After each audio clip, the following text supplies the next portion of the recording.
I'll start first. Doing Frank Sinatra or Michael Bublé.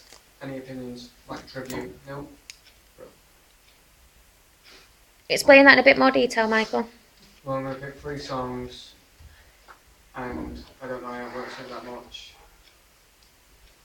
Okay. Why are you going to do that? I don't know. It's just a random pick. But, like, what? Because I was there when you were thinking about the ideas and whatnot. Mm-hmm. Obviously, you're a big fan of Sinatra and Bublé, and your voice naturally is your kind of style. So why have you chosen to sing?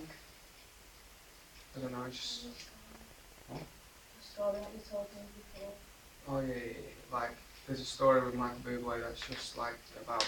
I'll go through loads, but I didn't want to say anything about his son having cancer and stuff because, you know, it upset people. So, like, Frank Sinatra, he always was known for comebacks, wasn't he? So he's dead, and like that.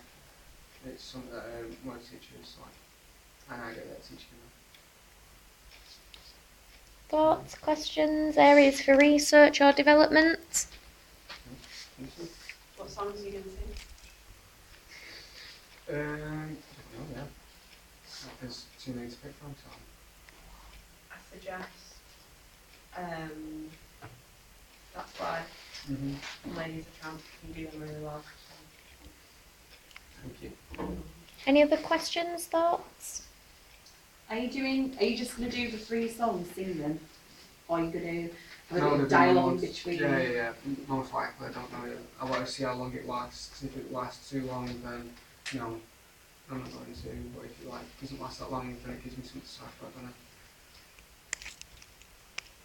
Matthew? So are you going to do it like as if it's sort of concert? You know, like how artists in concert they're talking Yes. between the songs. So Yes, you're going to do I it am. like that. Yes, I am. Any other thoughts? Right, Courtney's turn. Nope. Over to Courtney.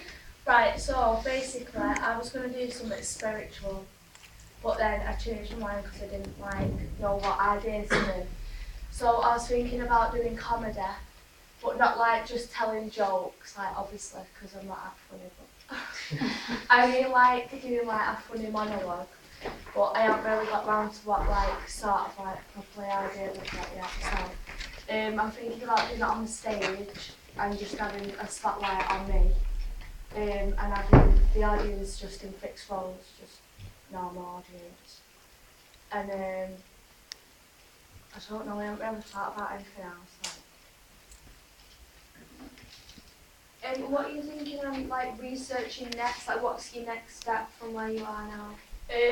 Well before, obviously I did research, but we gave our ideas obviously in lesson before, and people had told me to look at like women comedians. Yeah. So I think that's what I'm going to like research next instead of doing a man. Like, you know, because obviously I might like put it out there, like, because people obviously like when you listen to like stand-up comedians, it's always men in it. Yeah. Like, so I was thinking like do a woman instead. Okay. Are you looking at like stand-up comedy, or are you looking at, it's about monologues? I Yeah. think that might be a nice way to easily transition into the comedy aspect. It might feel a bit more comfortable. So look at like TV programs and stuff that have like female protagonists that have really funny like scenes and stuff like that. And kind of look at what you like. I think if you like the performer, then it's easier to watch and watch again, so you can kind of get it in your head a bit more. And if you find it funny, then as long as it's not like overly offensive or anything like that, because it's always good to have a cheeky little bit of like, might be a bit risky every now and again, but as long as you don't go on offensive for it, then as long as you feel comfortable with it, then you should be fine. You know what I mean? As long as you're not putting yourself in like an uncomfortable position. Any other thoughts, questions, areas for further research? Have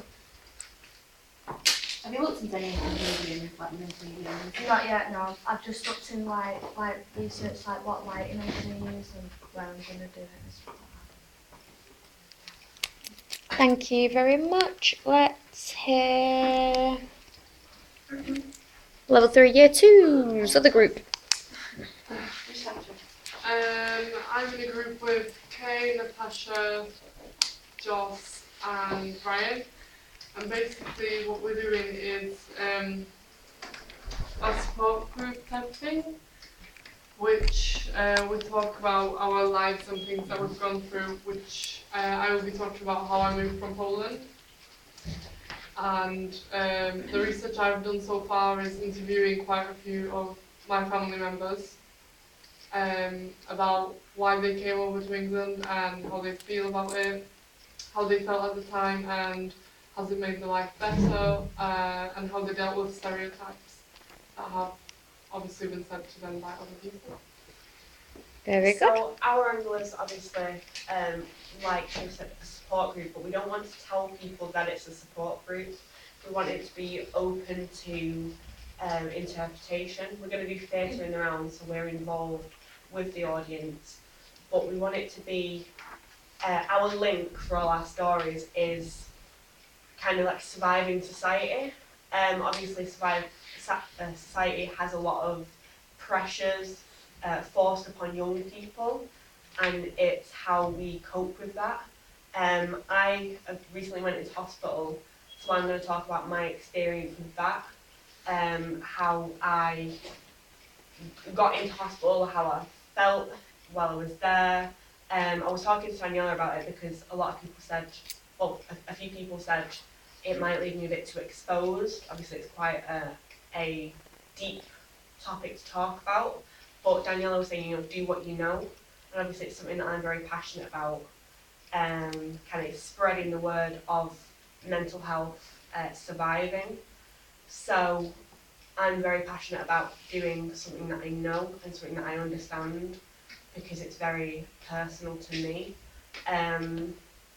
It's not going to be, obviously I've researched and been through all this stuff, so we're going to do it from a personal point of view, rather than doing something completely different to something. We're not playing a character, we're playing ourselves in that situation. So yeah, that's me. Natasha? Your area of research? I haven't decided yet. I've got multiple like different ideas. What are your different ideas? I don't know just yet. Okay. We're still deciding if she's comfortable with you, because obviously it's going to be a very, very personal thing. There's some things we're deciding if we're comfortable saying yeah. That's right. We've also had the idea of, well, us are playing ourselves, that while somebody else is talking, we are kind of going to shout some very offensive things that people will say to us, and we're not saying it because that's what we think, we're saying it because that's what society says. So we, as well as playing ourselves and saying our opinions, we're also going to play as society. Have you done any research into that? Because that's quite a broad statement to make. Society thinks this. What are your areas of research? We're kind of going to like look at like YouTube clips, news clips, just watch how people are talking about it. When something's happened and people get interviewed, we'll watch them interviews, look how they're seeing it, how they're reacting. Because I know Ryan's doing one about, well, he's thinking of doing one of how the world just assumes the worst. Well, I've seen a few videos on YouTube where people are saying, well, it's just common now, that's why we're all used to it.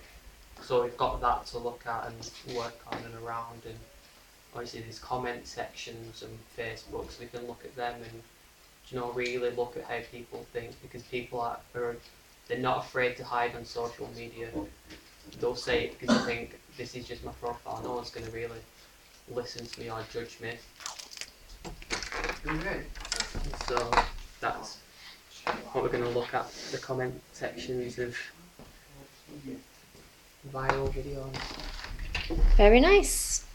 Thoughts, comments, opinions, Matthew? It's not a question, but I just want to say, like, I love the idea of being so open with the audience straight away, because then straight away you get that link with the audience that you're a real person rather than just playing a persona. So I just like how open. Jordan? Like, I think lessons is like hearing the ideas and stuff slowly, but like I think it was Andy who gave it a few weeks back, and he said it's all a bit dark.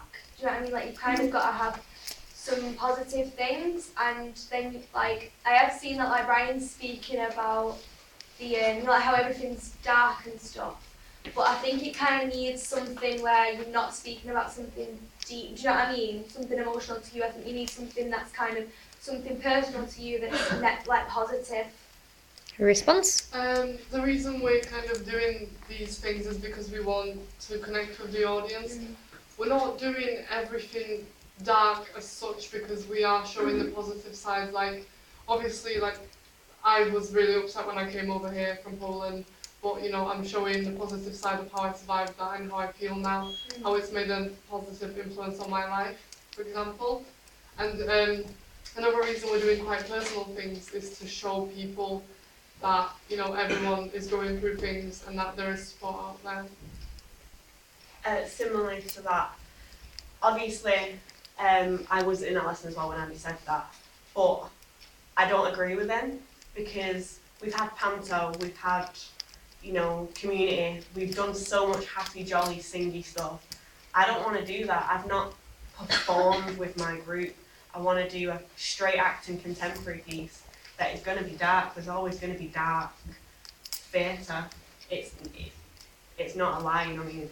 It does exist, but for us, like Trish was saying, it's about us overcoming it, and despite society putting these boundaries on us, we're overcoming it. Like for me, I'm the best I've ever been since I come out of hospital because it's given me a whole new outlook on life. Like, thank you. Like literally, I'm so happy. And like Trish was saying, she was so sad when she came out of Poland. She came to this country because she didn't know anyone, but it's given her a whole new life. You know what I mean? It's the way you look at it. So it might be pessimistic at first, but it's explaining that anything that's wrong you can always overcome based on your outlook on life. I see what you mean, because it's showing the more courageous side, isn't it? Yeah. Yeah, so I'll just come to Nathan, then I'll come back to you, Nathan. Like I just like what Matt had said. It's very rare. Like I think there's other things like people don't want to show themselves as vulnerable. So it's like it's a good thing to show. Like to say like this is a side that I'd rather forget about. But I want to share it. Like kind of thing. So it's quite a good thing to do.